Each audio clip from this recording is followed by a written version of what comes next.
আটকে গেল Kolkata knight riders জয়রথ। চেন্নাই সুপার কিংসের ঘরের মাঠ চিপকে হেরে গেল কলকাতা। প্রথমে ব্যাট করে 137 রান করে তারা। এই রান করে ম্যাচ জেতা কঠিন ছিল। এত কম রান হাতে নিয়ে কলকাতার বোলারেরা ম্যাচ জেতাতে পারলেন না। 7 উইকেটে ম্যাচ জিতল চেন্নাই। দেখে নেওয়া যাক নাইটদের হারের নেপথ্যে রয়েছে কোন 5 কারণ। Power play. সব দল চেষ্টা করে প্রথম 6 ওভারে বড় রান তুলে নেওয়ার। সেখানে রবিবার কেকেআর 6 ওভারে তুলল 56 রান। তার মধ্যে প্রথম ওভারে সুনীল নারায়ণেরা নিয়েছিলেন মাত্র 1 রান। ষষ্ঠ ওভারে করেছিলেন 6 রান। ফিল সোল্টের উইকেটও হারায় কলকাতা ইনিংসের প্রথম বলে।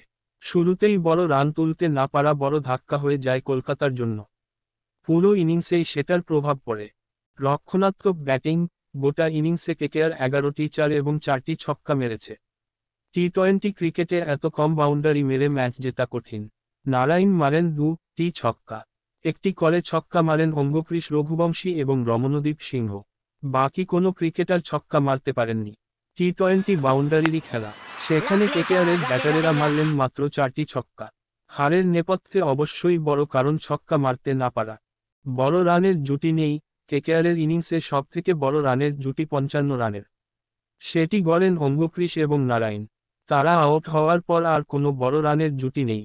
বাকি জুটিগুলির মধ্যে সবথেকে বড় জুটিটি 27 রানের। নিয়মিত ব্যবধানে উইকেট হারিয়ে বড় রান তোলার সম্ভাবনাই শেষ হয়ে যায় কেকেআরের। জাডেজার বোলিং। ইনিংসের প্রথম বলে ফিল সোল্টের উইকেট হারানোর পর জুটি গড়ছিলেন নারায়ণ এবং অঙ্গক্রিস। এই দুই ব্যাটারকেই 1 ওভারে আউট করেন জাডেজা। প্রথম বলে অঙ্গক্রিস এবং ওই ওভারের পঞ্চম বলে নারায়ণের উইকেট নেন তিনি। অঙ্গক্রিসকে এলবিডব্লিউ করেন জাডেজা। নারায়ণ ক্যাচ দেন মাহিশ থিকসানার হাতে। নিষ্প্রভ স্টার্ক। অল্প রান করেও অনেক সময় ম্যাচ জেতা যায়। কিন্তু সেটার জন্য শুরুতেই উইকেট তোলা প্রয়োজন। সেই কাজটাই করতে পারলেন না স্টার্ক। 3 ওভারে 29 রান দিলেন তিনি। কোনো উইকেটও নিতে পারলেন না। নতুন বলে তার থেকে উইকেট